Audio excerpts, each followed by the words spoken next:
श्री स्वामी समर्थ.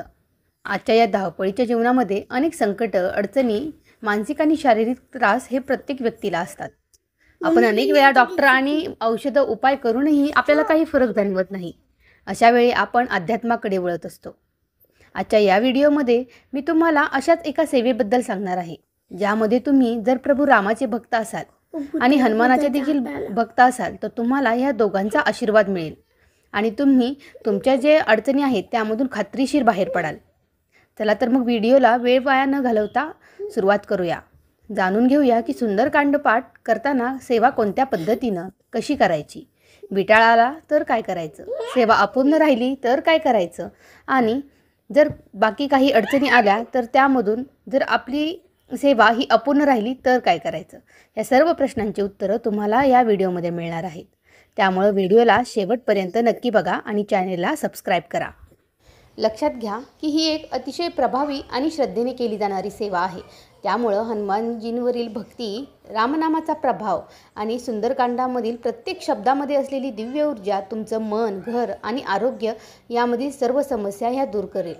जीवनामध्ये येणाऱ्या अडचणी, मानसिक शांती आणि नकारात्मक घटना या सर्वांवरती खात्रीशीर असा प्रभाव आणि त्यामधून असलेल्या समस्यांमधून सुटका झाल्याशिवाय राहणार नाही.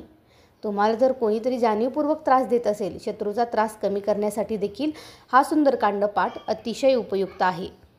यासोबतच अनेक वर्ष झालं तुमची घरामधील व्यक्ती जर आजाराने त्रस्त असेल, अंथरुणाला खिळून असेल, तर त्या व्यक्तीला या सर्व गोष्टींमधून बाहेर पडण्यासाठी आणि त्या व्यक्तीचा त्रास कमी करण्यासाठी देखील सुंदरकांड पाठ हा अतिशय प्रभावी उपाय आहे. कोणत्याही कार्याची फलप्राप्ती, नवरा बायकोमधील वादविवाद यांपासून मुक्तता आणि तुमच्या घरामधील पदोन्नती किंवा तुमच्या घरामधील आर्थिक स्थिती सुधारणं, अशा एक ना अनेक सर्व समस्यांचा एकच उपाय म्हणजे सुंदरकांड पाठ. चला तर मग आता ह्याची सुरुवात कशी करायची ती मी तुम्हाला सांगते. सर्वात अगोदर तुम्हाला माहीत असायला हवं की सुंदरकांड हा एक रामचरितमानस ग्रंथामधील महत्त्वपूर्ण कांड आहे. श्री हनुमानाची महिमा, भक्ती आणि त्यांच्या पराक्रमाचं संपूर्ण वर्णन या कांडामध्ये अत्यंत प्रभावीपणे करण्यात आलेलं आहे. त्यामुळं या कांडामधील प्रत्येक शब्द आणि प्रत्येक ओवीमध्ये तुम्हाला हनुमानाचा आणि रामभक्तीचा प्रभाव जाणवेल. तुम्हाला आजारातून मुक्तता मिळेल, तांत्रिक बाधेमधून तुम्ही दूर व्हाल आणि मानसिक त्रास, भांडण, व्यसन, रोग या सर्वांमधील नकारात्मक ऊर्जा तुमच्या घरामधून दूर होईल. त्यामुळं तुम्ही त्यानुसारच म्हणजे ज्या प्रकारच्या तुम्हाला अडचणी आहेत किंवा जितक्या समस्या तुम्हाला आहेत त्यानुसार तुम्ही 11, 21, 40 किंवा 108 दिवसांचा संकल्प ठरवा. जितक्या जास्त समस्या तितका जास्त दिवसांचा संकल्प हे मात्र तुम्ही अगोदरच ध्यानात घ्या. यासाठी तुम्हाला मंगळवार किंवा शनिवार हे दिवस निवडायचे आहेत. आता आपल्याकडे श्रावण मास आलेला आहे, त्यामुळे तुम्ही श्रावण मासामध्ये श्रावणाच्या मंगळवारी किंवा प्रत्येक शनिवारी देखील तुम्ही हा सुंदरकांड पाठ करू शकता. महिलांनी मासिक पाळीच्या 6व्या किंवा 7व्या दिवशी मंगळवार आणि शनिवार आला तर तेव्हापासून ह्याची सुरुवात करायची आहे. आता ह्यासाठीची योग्य वेळ म्हणजे तुम्हाला सकाळी असलेला ब्रह्ममुहूर्त हा सर्वोत्तम आहे, जेव्हा तुम्ही आंघोळीनंतर शुचिर्भूत झालेला असता, किंवा संध्याकाळी दिवे लागण्याची वेळ. ह्या दोन्ही वेळी आपल्यावरती दिव्यत्वाचा प्रभाव खूप जास्त असतो. त्यामुळे तुम्ही ह्या 2 वेळींपैकीच एक उचित वेळ तुमच्या सवडीनुसार ठरवा. यासाठी तुम्हाला देवघरामध्ये शांत ठिकाणी बसायचं आहे. ज्या ठिकाणी तुम्ही सुंदरकांड पाठ करणार आहात ती जागा प्रत्येक वेळी वेगवेगळी नसून ती एकच असायला हवी. त्यामुळं जागा सर्वात अगोदर निश्चित ठरवा. यानंतर तुम्हाला हनुमानाची मूर्ती किंवा प्रतिमा तुमच्यासमोर असायला हवी. यासोबतच तुम्हाला हार, फुले, धूप, दीप आणि उदबत्ती अशा सर्व गोष्टी तुमच्यासोबत वाहण्यासाठी किंवा अर्पण करण्यासाठी असायला हव्यात. आता हा सर्व होता पूर्वतयारीचा भाग. आता तुम्हाला ह्या सर्व गोष्टींनंतर हनुमानजींचा फोटो किंवा मूर्ती आणि त्यासमोर तुम्हाला तेलाचा किंवा तुपाचा दिवा लावायचा आहे. अगरबत्ती लावून तुम्हाला गंध, फुलं, गूळ आणि फुटाण्याचा नैवेद्य किंवा बुंदीचा लाडू आणि फळं हे सर्व हनुमानजींच्या मूर्तीला वाहायचं आहे. त्यानंतर हे सर्व करण्यासाठी तुम्हाला एका ग्लासामध्ये पाणी घेऊन आपण नेहमीप्रमाणे स्वस्तिक काढून त्यावरती नैवेद्याचं ताट ठेवतो त्या पद्धतीने हा नैवेद्य दाखवायचा आहे. त्यानंतर तुम्हाला सगळ्यात अगोदर एक माळ म्हणजेच 108 वेळा श्रीराम जय राम जय जय राम या मंत्राचा जप करायचा आणि त्यानंतर हा मंत्र हनुमानजींना अर्पण करायचा, कारण त्यांना रामनाम हे अत्यंत प्रिय आहे आणि आपण जो सुंदरकांड पाठ करणार आहोत तो आपल्या हनुमानजींचाच आहे. त्यानंतर तुम्हाला या ग्रंथाला नमस्कार करायचा आहे आणि आपली मनातील इच्छा बोलून तुम्हाला प्रार्थना करून याची वाचनाची सुरुवात करायची आहे. हा सुंदरकांड ग्रंथाचा पाठ करताना तुम्हाला किष्किंधा कांडचे पहिले 2 पान वाचायचे आहेत.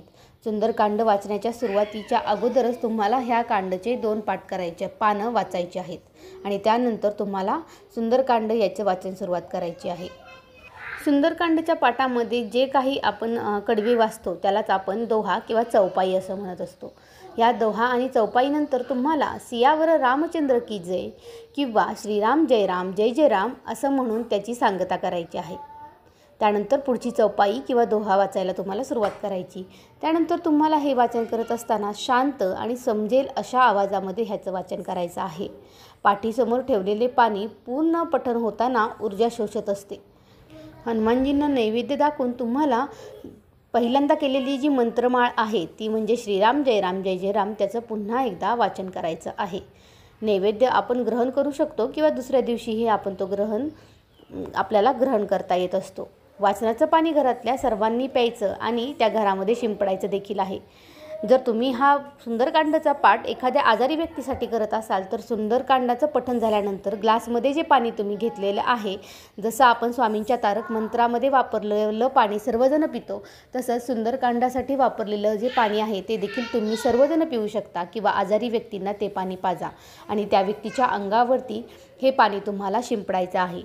आता लक्षात घ्या की हा संकल्प तुम्ही जितक्या दिवसांचा केला आहे ती सेवा तुमची जेव्हा पूर्ण होईल तेव्हा तुम्हाला हनुमानाच्या मंदिरामध्ये जायचं आहे. तिथं तुम्हाला दिवा, नारळ आणि फळं अर्पण करायची आहेत.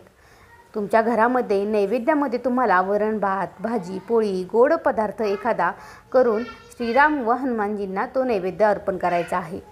यानंतर तुम्हाला जर तुमच्याकडे शक्य असेल तर तुम्ही अन्नदान हे सर्वात श्रेष्ठ असलेलं दान देखील या दिवशी तुम्हाला खूप उत्तम आणि प्रभावी पर्याय तुमच्यासाठी आहे. आता हा सुंदरकांड पाठ करत असताना भाविक भक्तांच्या मनामध्ये एक प्रश्न हा नेहमीच असतो की काही अडचणी आल्या, विटाळ आला किंवा आणखीन कोणतं सुतक वगैरे जर आलं तर आपण ह्या सुंदरकांडाच्या पाठाचं किंवा ह्या पठणाचं पुढं काय करायचं? तर ह्याचंही उत्तर तुम्हाला ह्या व्हिडिओमध्ये मिळणार आहे. सुंदरकांड पाठ करत असताना तुमच्याकडे 2 पर्याय असणार आहेत. एकतर तुम्ही ती सेवा अर्धवट राहिलेली जी तुमची सेवा आहे ती तुम्ही पुन्हा एकदा सुरू करू शकता किंवा जिथपर्यंत तुमची सेवा अर्धवट राहिली आहे तिथून पुढं सुरुवात करणे. आता ही गोष्ट लक्षात घेणं किंवा ही गोष्ट ठरवणं ही स्वतः तुमच्यावरतीच डिपेंड आहे. म्हणजे जर तुम्ही सुंदरकांड पाठ करत असताना तुमची सेवा जिथपर्यंत होत आलेली आहे तिथपर्यंत जर तुमच्या मनामध्ये समाधान असेल किंवा तुम्ही ही जी सेवा केलेली आहे त्याबद्दल तुमच्या मनामध्ये शाश्वती असेल की ती तुम्ही खूप मनोभावे केलेली आहे तर त्याचं पठण तुम्ही तिथून पुढे सुतक फिटल्यानंतर करू शकता. आणि हे पठण करत असताना जर तुमचं ते पठणाच्या वेळी तुमचं मनच लागलं नसेल किंवा सारख्याच काहीतरी अडचणी येत असतील आणि सारख्याच विघ्नांमुळं तुम्हाला ते तुमच्या मनाला शांती मिळाली नसेल तर ह्याचं पठण तुम्ही निश्चितच पुन्हा एकदा सुरू करा. आणि दुसरा पर्याय जो तुमच्या पुढं आहे तो म्हणजे तुम्हाला तुमचा विटाळ संपल्यानंतर किंवा सुतक संपल्यानंतर पुन्हा सुरू करावा याचा सुंदरकांड पाठ. मग ह्या दिवसामध्ये जर तुम्ही मंगळवारी सुरू केला असेल अथवा शनिवारी जर हा सुंदरकांड पाठ सुरू केलेला असेल तर तुम्हाला तुमचा जो विटाळ आहे किंवा जे सुतक आहे त्या दिवसामधील मंगळवार किंवा शनिवार तुम्हाला त्या संकल्पाच्या दिवसांमध्ये मोजायचाच नाही. तुम्हाला तिथून पुढच्या दिवशी तुम्हाला त्या सुंदरकांड पाठाचं पठण सुरू करायचं आहे. तर लक्षात घ्या की कधीकधी आपली ही सेवा 30 ते 35 दिवसांपर्यंत झालेली असती आणि शेवटचे काहीतरी दिवस बाकी असतात. अशावेळी तुम्हाला तुमचं मन जर सांगत असेल की ही सेवा मला अर्धवट सोडायची नाही तर तुम्ही ती पुढं श्रद्धा आणि विश्वासाने सुरू ठेवू शकता. तुमचं मन जर अस्वस्थ असेल आणि समाधानी नसेल तर तुम्ही सुरुवातीपासून सेवा पुन्हा सुरू करा आणि जर मनाने पूर्ण विश्वास असेल तर पुन्हा जिथे थांबली होती तिथून सेवा तुम्ही पुढं चालू ठेवू शकता. तर या वेळी सर्वात महत्त्वाची गोष्ट म्हणजे तुमच्या सेवेची शुद्धता, तुमचा भक्तिभाव आणि श्रद्धा. ही सेवा म्हणजे तुम्ही देवाशी जोडलेला एक पवित्र संवाद आहे. देव कृपा करतात आणि ती मनापासून केलेल्या सेवेवरती, नियमांच्या जोखडावरती नाही. म्हणून मनाला जे योग्य वाटेल ते करा. फक्त याला प्रेमाची, भक्तीची आणि विश्वासाची जोड असायला हवी. तर लक्षात घ्या की सुंदरकांड पाठ ही एक अतिशय साधी, सोपी पण सर्वात प्रभावी अशी उपाययोजना आहे ज्यामधून तुम्हाला तुमच्या घरगुती असतील, शारीरिक असतील किंवा मानसिक असतील अशा सर्व गोष्टींमधून खात्रीशीर तुम्हाला यामधून उपाय मिळेल आणि तुम्ही यामधून बाहेर पडाल. त्यामुळं जर तुम्ही हनुमानाचे भक्त असाल तर येणाऱ्या श्रावणामध्ये तुम्ही हा सुंदरकांड पाठ नक्की करा. आणि व्हिडिओ आवडला असेल तर ज्यांना गरज वाटत आहे त्यांच्यापर्यंत हा व्हिडिओ नक्की पोहोचवा. व्हिडिओला लाईक, सबस्क्राईब आणि शेअर करायला देखील विसरू नका. श्री स्वामी समर्थ.